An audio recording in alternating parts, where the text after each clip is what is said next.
40% tal-attività ekonomika fl-Unjoni Ewropea tiġi minn industriji tad-drittijiet tal-proprjetà intellettwali. Dan qalu l-Ministru Chris Cardona waqt konferenza fejn kienu diskussi l-miri ta' pajjiżna fil-qasam tal-proprjetà intellettwali. Il-Ministru Chris Cardona qal li bħala pajjiż għandna dejjem inħarsu lejn pajjiżi li għandhom qafas tajjeb fis-settur bħall-Awstralja u Singapore. Malta qed tara żviluppi tajbin ferm fejn tidħol il-proprjetà intellettwali u dan għaliex għandna reputazzjoni tajba ħafna illi tħalli l-konfidenza.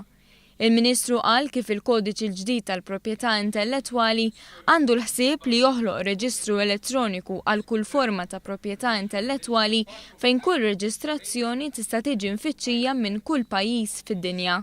Hemm ukoll il-ħsieb li jiġi introdott il-kunċett ta' reġistrazzjonijiet volontarji tal-copyright, xi ħaġa li hija kruċjali għall maġġoranza tal-industriji Maltin.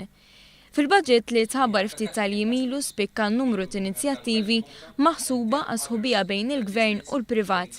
F'dan il-kuntest, il-Ministru Chris Cardona qal li f'dan is-settur ukoll jista' jkun hemm sħubija bejn il-Gvern u l-privat fejn il-Gvern jipprovdi sosten finanzjarju u loġistiku. Minatja u s-settur privat jieħu ħsieb li maniġjar tal-proġetti, ir-riċerka u l-iżvilupp tal-idejat.